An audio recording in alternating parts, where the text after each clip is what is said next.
सास नंबरी, बहू 10 नंबरी। पूरे घर में मालती देवी का हुक्म चलता था। अपनी बड़ी बहू को वो टीवी के रिमोट की तरह कंट्रोल करती थी। चलो, देर हो रही है। 12 बजे से पहले लड़की वालों के यहाँ पहुँचना है। हाँ हाँ, चलती हूँ। मैं तो भगवान से बस ये दुआ कर रही हूँ कि जिस तरह मेरी बड़ी बहू मेरी मुट्ठी में है, उसी तरह मेरी छोटी बहू भी मेरे इशारे पे नाचे। अरे भगवान, भला इस घर में किसकी हिम्मत है जो तुम्हारे खिलाफ जाने की हिमाकत करे। इस तरह मालती देवी अपने छोटे बेटे की भी शादी कर देती है। मालती की छोटी बहू फैशन डिजाइनर का कोर्स करके आई थी। उसका सपना था कि शादी के बाद वो अपना खुद का बुटीक खोले। एक दिन, क्या बात है छोटी, तू तो एक से बढ़कर एक डिजाइन बना लेती है। इसमें कौन सी बड़ी बात है दीदी, आप चाहे तो मैं आपको भी सिखा सकती हूँ। हाँ, फिर हम दोनों मिलकर एक बुटीक खोल लेंगे। लेकिन दीदी, उसके लिए तो बहुत पैसे लगेंगे। हाँ तो क्या हुआ, पैसे माँ जी से ले लेंगे। हाँ हाँ, मेरे पास तो पैसों का पेड़ है ना, तोड़ के तुम दोनों को दे दूंगी। मेरी एक बात अच्छी तरह समझ लो, मैं तुम दोनों को एक ढेला भी नहीं देने वाली, बड़ी आई बुटीक खोलने वाली। ये आप क्या कह रही हैं माँ जी? आप हमारी मदद नहीं करेंगी तो कौन करेगा? अरे अगर बुटीक खोलने का इतना ही शौक है तो अपने माँ बाप से पैसे क्यों नहीं मांग लेती? मेरे पैसों पर क्यों आंख गड़ाए बैठी हो तुम दोनों? इस तरह अपने इरादे स्पष्ट करके मालती देवी वहां से चली जाती है। अरे ये क्या दीदी, माँ जी तो साफ मुकर गई, अब हम क्या करेंगे? तू चिंता मत कर, बुटीक तो खुल के ही रहेगा। कहते हैं कि घी जब सीधी उंगली से नहीं निकलता तो उसे उंगली टेढ़ी करके निकालना चाहिए। माँ जी अपने आप को समझती क्या है? पूरी सोसाइटी जानती है कि माँ जी ने अपनी सास को घर से निकालकर उनकी दौलत पर कब्जा कर लिया है।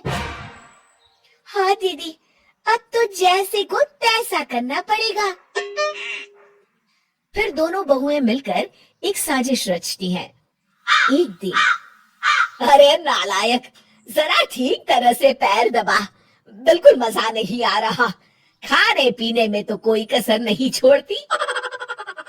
तभी वहां बड़ी बहू हाथ पे एक फॉर्म लेकर आती है। माँ जी, आपके लिए एक खुशखबरी है। सरकार सभी बुजुर्गों को हर महीने 10,000 रुपये पेंशन देने वाली है। अरे ये क्या कह रही है तू? क्या सच में मुझे हर महीने घर बैठे 10,000 रुपये मिलेंगे?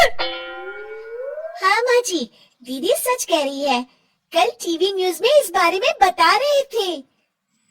बस आप ये फॉर्म पढ़ के इसे भर दीजिए और अपने दस्तखत कर दीजिए। मैं इन्हें ले जाकर जमा करवा देती हूँ। अरे नालायक, बड़ी कामचोर है तू। इस बुढ़ापे में कहा तुम मुझसे फार्म भरवा रही है, खुद ही भर ले। मैं दस्तखत कर देती हूँ। ठीक है माँ जी।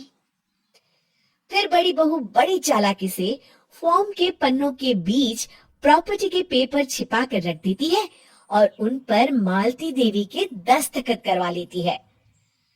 कुछ दिनों के बाद मालती देवी अपने पति के साथ 2 दिनों के लिए अपने एक रिश्तेदार के यहाँ जाती है। दूसरी तरफ दोनों बहुएं पूरे घर पर अपना कब्जा कर लेती हैं। मालती देवी जब अपने रिश्तेदार के यहाँ से लौटती हैं, तब अपने कमरे में ताला लगा देख आग बुबुला हो जाती है। अरे नालायको, मेरे कमरे में इतना बड़ा ताला किसने लगाया है? माँ जी, ये कमरा तो मैंने अपने बेटे रोहन को दे दिया है और आज से आप बाहर कोने में जो छोटा कमरा बना है ना, वहाँ रहेंगी। अच्छा, मैं उस सड़ेले कमरे में रहूंगी है?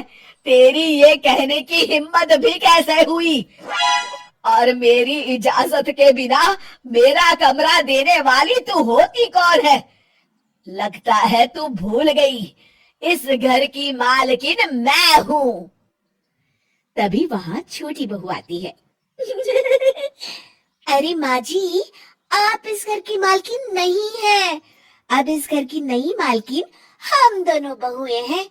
ये देखिए, इन प्रॉपर्टी के पेपर पर आप ही के दस्तखत है। अरे भाग्यवान, ये तुमने क्या कर दिया?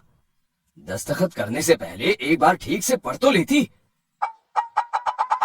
अरे लेकिन मेरी बहुएं मेरे साथ ऐसा कैसे कर सकती है?